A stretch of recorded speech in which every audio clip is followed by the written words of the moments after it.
Hi, I'm David from Darebee, and today's video is going to be a little bit different. Normally we give you videos which have to do with fitness. We give you some fitness and research news. We tell you what's latest. We give you fitness hacks, and we give you workouts you can actually try out. Today I'm going to tell you a little bit about my own fitness journey, and I'm going to share my training plan with you. I know you've been asking for this for some time now.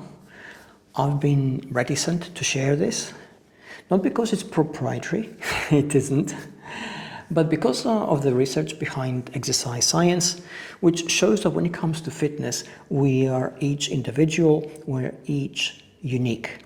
We have different physiology, different physical and training background, we have different microbiome in our gut, which determines the hormone profile of our bodies and how the body responds to exercise amongst other things. We have different diets, different cultures which can hinder or help the way we exercise. So there's a variety of factors, including support network, where we are in our lives, etc., that you have to take into account. And if I was to share something which I'm going to today, it would sound a little bit prescriptive, and I'm very much against that. The reason I'm doing this, however, is because I've had back and forth communication with a few of you over email, and your point of view was valid. You convinced me to sort of take the leap. So what I'm going to say, in a sort of broader context, is that I'm going to share how I train with you, and what I want you to do from that is cherry pick and find the bits which you can then customize to your own situation, your own lifestyle, your own particular needs, and make those things work for you. A little bit of background on me. I've been training martial arts since I was 13. I'm 59 now. I've done Kinkoshikai Karate, and I've got a black belt there. I've done WTF Taekwondo, which is the World Taekwondo Federation. I've got a black belt in that. I've done ITF, which is the International Taekwondo Federation. I've got a second degree black belt in that. These are sort of political situations in the martial arts world, so don't ask why they're so different. But stylistically, each martial art is a little bit different. I have, in my fitness journey, done athletics and boxing and judo and running, and I continue to do some of those things. I've been fit all my life, but for a very large part of my life, instructors and coaches and teammates contributed to my focus in order to get where I needed to be, so I didn't have to think very much about it. For my martial arts career, 10 of the years of that long fitness journey I spent in high-level competition, and 5 of those 10 years were spent in top-tier competition, where I competed internationally and nationally, and I won prizes and medals and so on. I haven't competed, however, since the year 2000. So you could say that when it comes to fitness, I'm part of the general population now, and I had to think very hard how to restructure everything to work for me. Certainly when it comes to the obstacles that I face in getting fitter now as an individual, I'm there with you. I have life problems and career problems and stress in my life and complexities which I haven't possibly planned for, and unforeseen events, and they all tend to mess up things when it comes to fitness, and they mess up things physically and mentally and psychologically. And if we don't sort of structure things to deal with that, we can very easily lose focus, get demotivated, and lose track of what we're doing physically and then mentally and psychologically. So with all that, now I'm going to share what I do practically every day of the week. I'll tell you that I start each year with the exact same intent. My intent is to train every day of the year. No breaks. I know it sounds daunting, it isn't, because by train, I don't necessarily mean find an hour or an hour and a half and do something every single day. That's both unrealistic, and also it's not really feasible in terms of recovery times and so on and so on. So essentially, by train, I'm going to do something physical. But that physical thing could be 1 or 2 minutes long sometimes, because that's all I have time for, and I would employ a fitness hack in that interval. I've given you some of those fitness hacks in our YouTube shorts. I'm going to link to them in our resource box on YouTube, so do check them out. They are lifesavers when it comes to you having very little time or you are disinclined to exercise, or you're feeling demotivated and can't put a full workout in. And they do save you both physically and mentally and psychologically. I find that the psychological and mental aspects of fitness are key to maintaining a physical edge. So when there are days when I can't exercise or I can't train, I will employ one of those hacks to keep me going, both physically and mentally, so I don't actually feel like I'm backsliding and losing the gains I have worked for.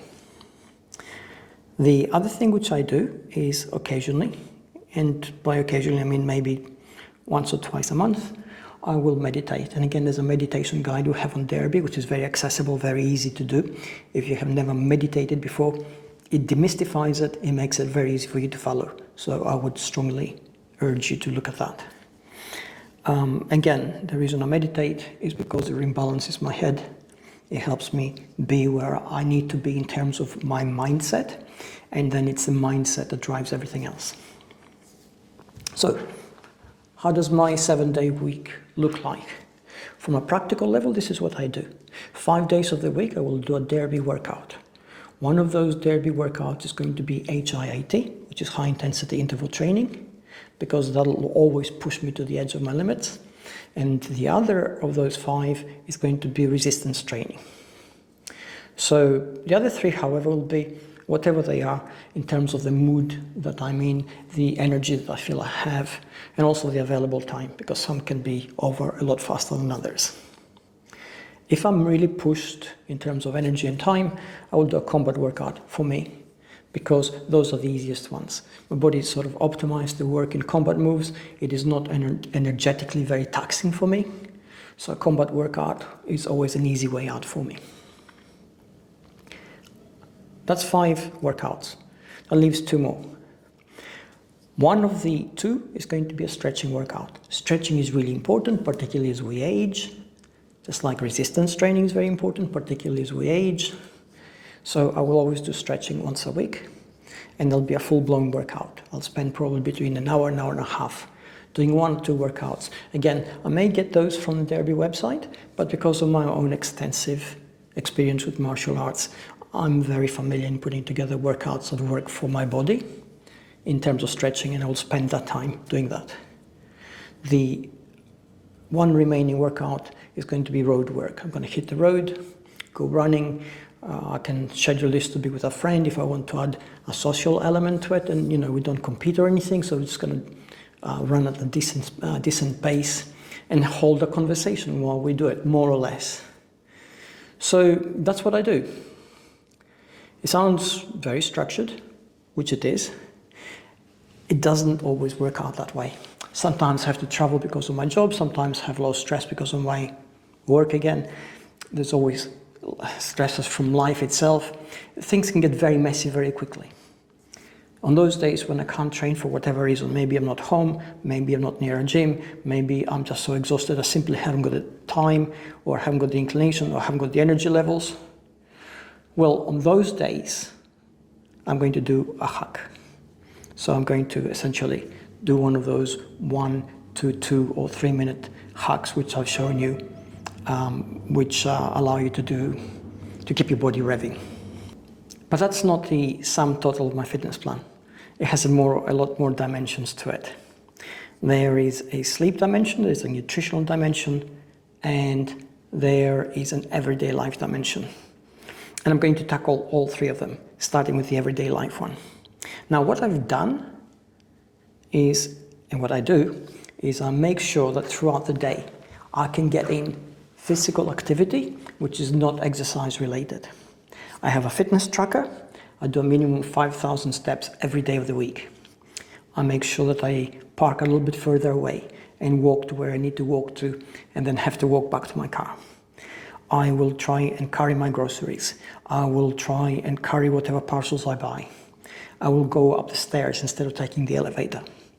And I make these conscious decisions every single day. I find that kind of physicality, that kind of activity, adds up to the energetic needs of my body throughout the day, and they help me maintain my fitness level. The other thing which I've changed relatively recently, since 2019 to be precise, is that I've now spent more time in my sleep time. We all know sleep is important. There are countless studies out there on the benefits of sleep. There are countless studies on the detrimental effects of not getting enough sleep, where you're looking at offender number 1. I used to sleep between 4 and 5 hours each day and had a very stressful week and still trained as hard as I possibly could. Since 2019, I've changed that sleep pattern to sleeping between 6.5 to 7.5 hours each day. I know for a fact that at 4 to maybe 5 hours a day, I was fully functional. I couldn't really see any drop in my ability to be productive. But seeing how I feel, having this comparison level between today and back then, I tell you, I wouldn't be going back to that. I feel miles better. And the difference is in my capacity to deal with the unexpected. At 4 or 5 hours sleep a day, I was kind of working to the maximum level of what I could do. And if something unexpected happened, if there's some sort of crisis, some sort of stress, which I hadn't planned for, that would always take everything I had just to manage. And now I have the capacity to deal with these things a lot easier, simply because I think my sleep patterns help my body and brain recover a little bit better and have a little bit more excess energy, which is basically what adds to this resilience. The final level is nutrition. Again, since 2019, I've consciously made the choice to become plant-based. I'm very careful here. I'm not actually telling you to do this. It works for me, and as a personal decision, it always has to be that. So what I will say is that you need to pay attention to your own nutrition levels, follow the science, see where you are in terms of your life and your lifestyle and your support network, and try and make better nutritional choices. Don't go for fast foods, cut down sugar and salt in your diet, and cut down excess fat in your diet. And if you do those things, it will instantly improve.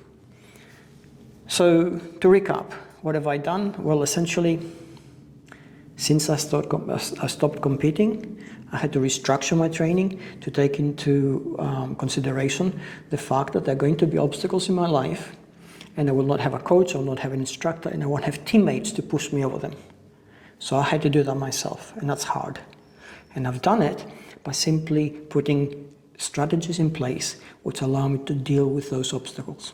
So do I feel demotivated? Fine. Am I going to not train? No. I'm going to do something. I'm going to do that 1 or 2 or 3 minute workout, which is an exercise hack, fitness hack. That's fine, because also during the day, I'm more energetic than I used to be in the past, because I've structured my day to actually walk more, lift things more, carry things more, do more things physically. I eat better, I sleep better.